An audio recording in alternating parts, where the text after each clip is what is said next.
Hi everyone, I'm Bella, and for my character connection, I chose to focus on this book, Change Sings. You probably can't really read it because it's probably backwards.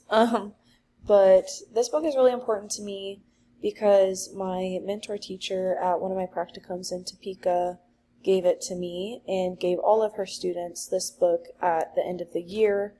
My students were all in 5th grade, and so they were transitioning to 6th grade. And obviously that's a big time of change, so this book was perfect for them, and it's really easy to read. It's a poetry book too, so the stanzas are really short, but we'll get started. So I selected Change Sings, a children's anthem by Amanda Gorman. This book was written in 2021, so it's pretty new. She is an American poet and activist. A lot of her work focuses on feminism, oppression, and race topics. She's actually the youngest inaugural poet in U.S. history, and her poem, The Hill We Climb, was featured, read aloud by her for the inauguration of President Biden, so it's really cool. A quote that I selected out of this book that I liked a lot is, "I can hear change coming, humming in its loudest and proudest song. I don't fear change coming, and so I sing along." I thought that this was really nice because it talks about not being afraid of change, even though it could be scary. You never know what could come from it, so it's something to look forward to at the same time.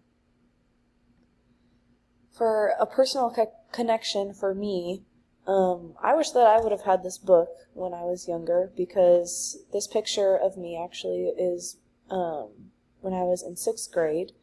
And when I was going into 6th grade, my family moved from my hometown in Kansas to Omaha, Nebraska, and it was a completely new place. We didn't know anyone there, and obviously going into 6th grade is probably not the best time to pick up and move, but I was really afraid of change, and I didn't obviously know anyone, and so I can relate to this book in that way, where I was afraid of change, and I wish I would have had this to say that change isn't always, scary in some senses. So, for my lesson connection, like I said, the book focuses on a variety of change, not necessarily specific to enacting change, but being okay with life changes. I would like to incorporate this in my classroom at the end of the year, like my practicum teacher did, because I felt like this was a perfect book to use.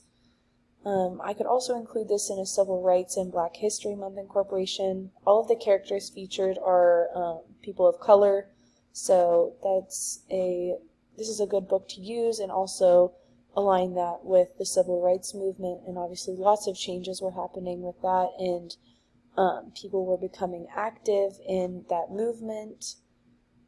So for standards that I chose to include, I chose a reading standard, explain how a series of chapters, scenes, or stanzas fit together to provide the overall structure of a particular story, drama, or poem. And then I also chose a social emotional standard, which is self-awareness. Identify and assess personal qualities and external supports. So when you go through big changes, I would use this standard to say that you always have people around you whenever you go through difficult life events. A book that I chose that would align with this book is called We Are the Change. There isn't actually a set author of this book because all of the writing are actually quotes from civil rights leaders and activists. So a few quotes are written by Harry Belafonte, Martin Luther King Jr., Maya Angelou, and other civil rights leaders, of course. This book focuses on the civil rights movement and motivating change, so again we have the change correspondence there. I would incorporate this book and also Change Sings into a civil rights unit or PBL. I've already written a civil rights PBL before, so I think that both of these books would fit in there perfectly. The reading standard that I chose is determine the meaning of words and phrases as they are used in a text, including figurative language such as metaphors and similes. So all of these, like I said, are quotes from different leaders and activists. So analyzing what those quotes mean, like what they're trying to say, if there's metaphors and stuff like that, would be something that we could focus on in the classroom. And then I also included a history standard, which is standard 5, relationships among people, places, ideas, and environments are dynamic. So I hope that you enjoyed learning about 2 new books, and maybe you'll check them out someday too.